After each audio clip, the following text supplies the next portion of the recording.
Hai teman-teman semuanya, perkenalkan nama saya Putra Aulia Rahma, NIM G701-20076, mahasiswi dari jurusan Farmasi, Fakultas Matematika dan Ilmu Pengetahuan Alam, Universitas Tadulako. Baik, pada video kali ini saya akan menjelaskan mengenai hubungan struktur dan aktivitas obat asam mefenamat. Mungkin teman-teman sudah tidak asing lagi mendengar obat asam mefenamat. Jadi asam mefenamat ini kita sering gunakan untuk mengatasi nyeri seperti nyeri karena haid, cedera, ataupun nyeri karena sendi. Nah, asam mefenamat ini merupakan obat antiinflamasi non-steroid yang bekerja dengan menghambat enzim yang berperan dalam pembentukan prostaglandin. Apabila prostaglandin ini dihambat, maka tidak akan terjadi tanda dan gejala radang seperti kemerahan, nyeri, ataupun bengkak.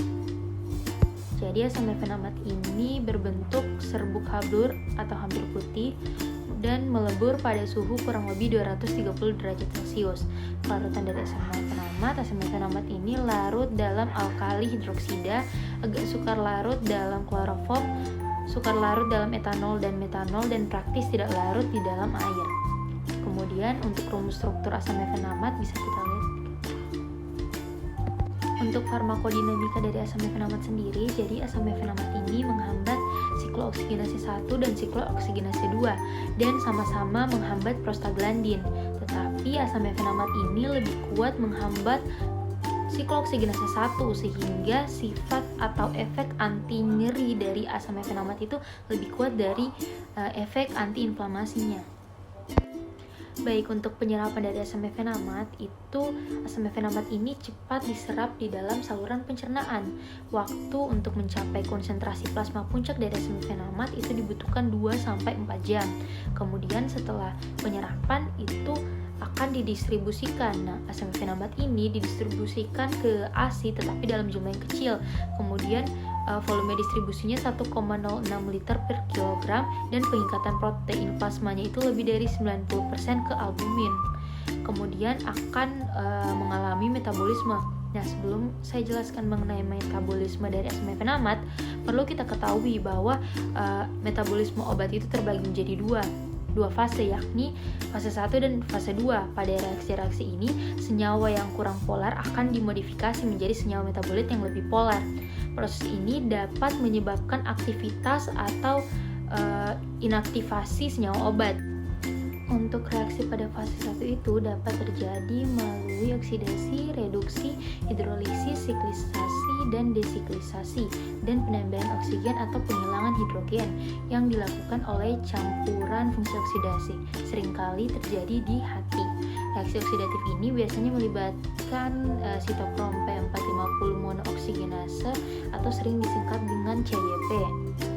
Dan juga ada NADPH dan oksigen.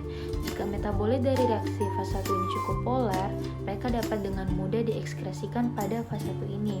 Namun, banyak produk pada fase 1 ini tidak dihilangkan dengan cepat dan mengalami reaksi berikutnya di mana substrat endogen bergabung dengan gugus fungsi yang baru digabungkan untuk membentuk konjugat yang sangat polar.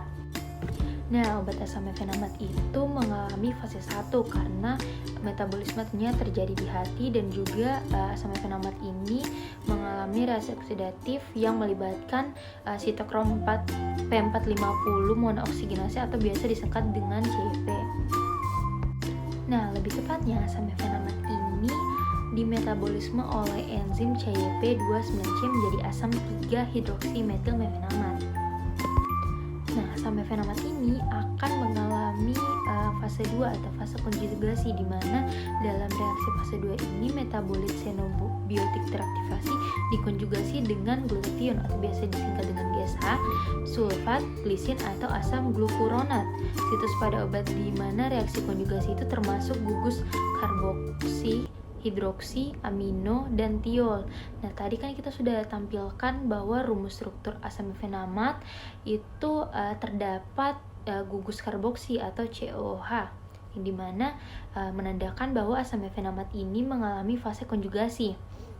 Produk reaksi konjugasi mengalami peningkatan berat molekul dan cenderung kurang aktif dibanding substratnya.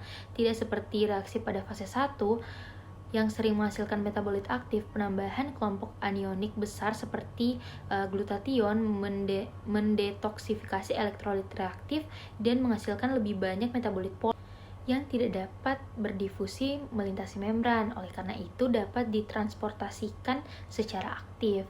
Setelah melewati metabolisme, asam mefenamat ini akan diekskresikan melalui urin, kira-kira itu 52%. Kemudian dan melalui feses kira-kira 20%. Waktu paruh eliminasi dari asam mefenamat sendiri kira-kira 2-4 jam. Baik, terima kasih. Mungkin itu saja yang bisa saya jelaskan mengenai hubungan struktur dan aktivitas obat asam mefenamat. Lebih dan kurangnya saya mohon maaf. Wassalamualaikum warahmatullahi wabarakatuh.